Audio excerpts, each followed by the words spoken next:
Hello everybody, this is William Amzalag and I want to welcome you into our fourth episode of Jeunesse Longevity TV. Jeunesse, we are redefining youth.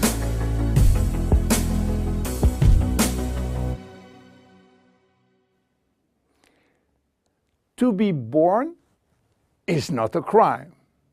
So why should we be all sentenced to death?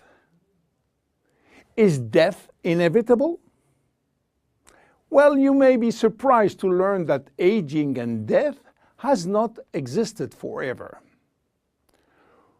4.5 billion years ago, a single cell came into existence. This single cell did not age. It had the capacity to divide indefinitely. But 3 billion years after, some of the cells started to form organisms such as worms, fish, and finally humans. However, the cells were aging, and their ability to reproduce indefinitely came to an end. And today we know why.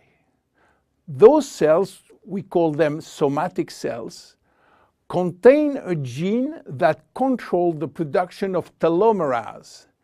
And this gene was and still is turned off. Without the ability to produce telomerase, the telomeres will become shortened and cells will die. So why there is so much discrepancies in longevity between human and other animals? Let me give you some example. Have you heard about George? George is an American lobster which was born in 1869 and is now 140 years old. He was a sort of mascot in a New York restaurant and got released in the ocean in 2010. He's probably still alive. How come? Are lobsters immortal?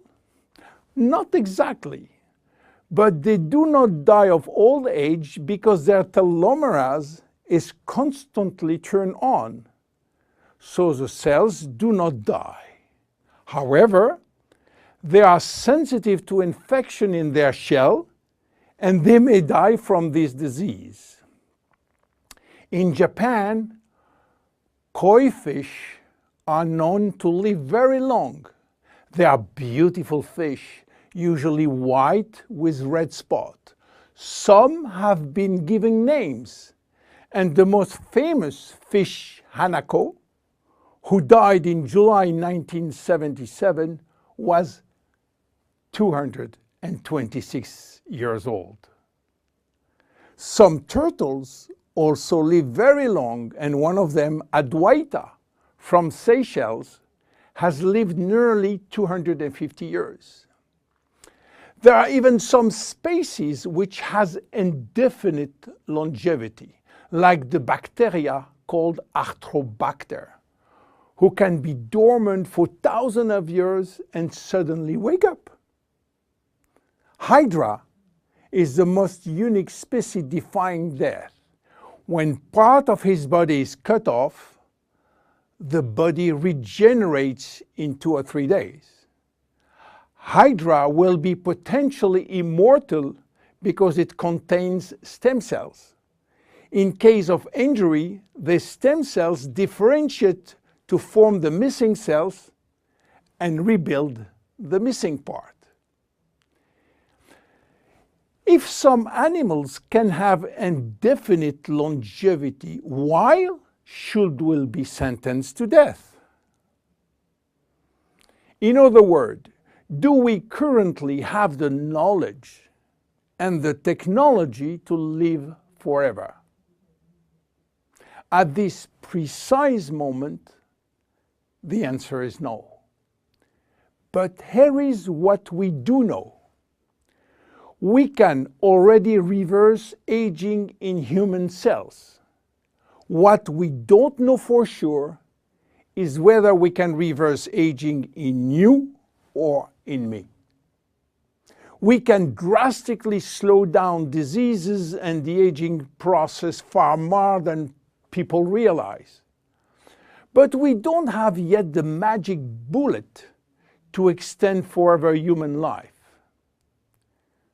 So what it will take to keep us alive long enough? In jeunesse, our generation young believe that we can live enough to live forever, which means that we design temporary solutions as DNA repair, telomerase activation, and stem cell support in order to still be here and still around to benefit from another Nobel Prize scientist, which may give us another solution for the next 20 years. That will give us time to wait for the next discovery, and so on. Yes, immortality is just around the corner.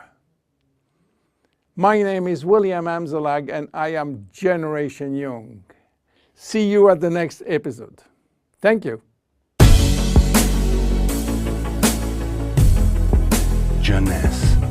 We are redefining youth.